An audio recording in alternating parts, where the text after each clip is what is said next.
OSS ఫర్టిలిటీలో test treatments therapies అన్ని scientifically design in the good hands of science. Mummy daddy అవ్వాలంటే OSS కి call చేయండి. మరో updates చూద్దాం. విజయవాడ పండిట్ నెహ్రూ బస్టాండ్ ప్రయాణికులతో కిటకిటలాడుతోంది. 2 రోజుల ముందే నగరానికి పండుగ శోభ సంతరించుకుంది. స్కూళ్లు కాలేజీలకు సెలవులు ఇవ్వడంతో విజయవాడ మీదుగా భారీగా ప్రయాణికుల రాకపోకలు సాగిస్తూ ఉన్నారు. దీంతో పండిట్ నెహ్రూ బస్టాండ్ ప్రయాణికులతో రద్దీగా మారింది. హైదరాబాద్, చెన్నై, బెంగళూరు, విశాఖ నుంచి విజయవాడకు ప్రయాణికుల రాకపోకలు సాగిస్తూ ఉన్నారు. హైదరాబాద్ నుంచే ఎక్కువ సంఖ్యలో ప్రయాణికులు వస్తూ ఉండడంతో బస్సులు ఫుల్ రష్గా మారిపోయాయి. హైదరాబాద్ నుంచి విజయవాడ వచ్చేవారి సంఖ్యకు సమానంగా విజయవాడ టు విశాఖపట్నం మధ్య కూడా రద్దీ ఉంది. దీంతో హైదరాబాద్, విశాఖపట్నం ప్లాట్ఫామ్స్ కిటకిటలాడుతున్నాయి. రాయలసీమ జిల్లాలతో పాటు తిరుపతి, కాకినాడకు కూడా భారీగా రాకపోకలు జరుగుతున్నాయి. ప్రయాణికులతో సందడిగా మారిన పండిట్ నెహ్రూ బస్టాండ్ నుంచి మరో అప్డేట్స్ తెలుసుకుందాం. మా కరెస్పాండెంట్ సురేష్ అందిస్తారు. విజయవాడ నగరానికి 2 రోజుల ముందే సంక్రాంతి పండుగ శోభ మొదలైంది. రాష్ట్ర వ్యాప్తంగా అన్ని ప్రాంతాల్లో ఉన్న కళాశాలలకు, పాఠశాలకు సెలవు దినాలు ప్రకటించడంతో సుదూర ప్రాంతాల నుంచి ప్రయాణికులు రాకపోకలు సాగిస్తున్నారు. దీంతో విజయవాడ పండిట్ నెహ్రూ బస్టాండ్ రద్దీగా మారిన పరిస్థితి. ప్రస్తుతం మనం విజయవాడ నగరంలో ఉన్న ఈ పండిట్ నెహ్రూ బస్టాండ్లో ఉన్నాం. ఇక్కడ చూసినట్టయితే సుదూర ప్రాంతాలకు, ఇక్కడ కళాశాలల నుంచి వెళ్లే విద్యార్థులతో బస్ స్టేషన్ ప్రాంగణం మొత్తం కిటకిటలాడుతున్న పరిస్థితి. అదేవిధంగా ఏదైతే హైదరాబాద్తో పాటు విశాఖ, తిరుపతి, ఇతర ప్రాంతాల నుంచి విజయవాడ వైపుకు వచ్చే ప్రయాణికులు కూడా పెద్ద ఎత్తున ఈ విజయవాడ బస్టాండ్కు చేరుకుంటంతో మొత్తం ప్రతి బస్సు కూడా రద్దీగా మారిన పరిస్థితి. ఈ బస్టాండ్ ఆవరణలో ప్రస్తుతం మనం చూస్తున్న పరిస్థితి.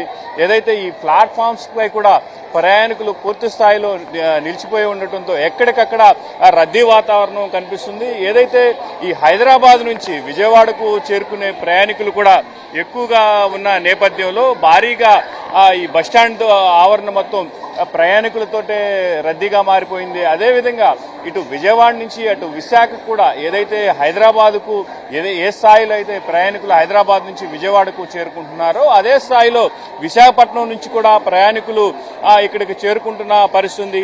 హైదరాబాద్ నుంచి విజయవాడ మీదుగా ఇటు ఏలూరు, రాజమండ్రి తదితర ప్రాంతాలకు వెళ్లే ప్రయాణికులు కూడా పెద్ద ఎత్తున చేరుకుంటంతో ఈ టికెట్ తీసుకునే కౌంటర్లు కూడా భారీ క్యూ లైన్లను తలపిస్తున్న పరిస్థితి. ప్రస్తుతం మనం ఏదైతే ఏలూరు నాన్ స్టాప్ బస్సులకు టికెట్లు ఇచ్చే కౌంటర్ దగ్గర ఉన్నాం. ఇక్కడ చూసినట్టయితే సాధారణంగా ఒకరిద్దరు ప్రయాణికులు మాత్రం ఉండే ఈ కౌంటర్లో ఇప్పుడు ప్రస్తుతం పూర్తి స్థాయిలో రద్దీ అయితే కనిపిస్తా ఉంది. మొత్తం ప్రయాణికులు కూడా ఏదైతే ఈ టికెట్లు తీసుకునేందుకు మాత్రం భారీ ఎత్తున ఈ క్యూ లైన్లలో కూడా నిలిచిపోయి ఉన్న పరిస్థితి. మొత్తం ఇటు విజయవాడ నుంచి ఏదైతే ఇటు విశాఖతో పాటు అదేవిధంగా హైదరాబాదు, తిరుపతి, రాయలసీమ జిల్లాలకు కూడా పెద్ద ఎత్తున చేరుకుంటున్న పరిస్థితి. మొత్తం ఈ హైదరాబాదు నుంచి వచ్చే బస్సులు కూడా ప్రత్యేక బస్సులు ఏర్పాటు చేసిన నేపథ్యంలో ప్రతి 10 నిమిషాలకు కూడా ఒక ప్రత్యేక బస్సు వస్తున్న పరిస్థితి అయితే కనిపిస్తుంది. మొత్తం విజయవాడకు సంబంధించి ఏదైతే 2 రోజుల ముందే ఈ పండుగ శోభ అనేది మాత్రం కనిపిస్తున్న పరిస్థితి. మొత్తం విజయవాడలో బస్టాండ్ ప్రాంగణం మొత్తం ఈ ప్రయాణికుల రద్దీతోటే పూర్తిగా ఉన్న పరిస్థితి అయితే మనం ఈ విజువల్స్ లో స్పష్టంగా చూస్తున్నాం. మొత్తం ఈ విజయవాడకు సంబంధించి మరో 2 రోజుల పాటు ఇదే రద్దీ కొనసాగే అవకాశం ఉన్న నేపథ్యంలో ఆర్టీసీ కూడా ప్రత్యేక బస్సులను ఎప్పటికప్పుడు ప్రత్యేక బస్సులను ఏర్పాటు చేస్తున్న పరిస్థితి. దీంతో ప్రయాణికులు కూడా పెద్ద ఎత్తున ఇక్కడికి చేరుకుంటున్నారు. సుదూర ప్రాంతాలకు సైతం ఇక్కడి నుంచి తరలి వెళ్లేందుకు మాత్రం సిద్ధమవుతున్న పరిస్థితి మనకి స్పష్టంగా కనిపిస్తుంది. ఇది ప్రస్తుతం విజయవాడ పండిట్ నెహ్రూ బస్టాండ్లో ఉన్న పరిస్థితి. కెమెరామెన్ కోటితో సురేష్, విజయవాడ నుంచి.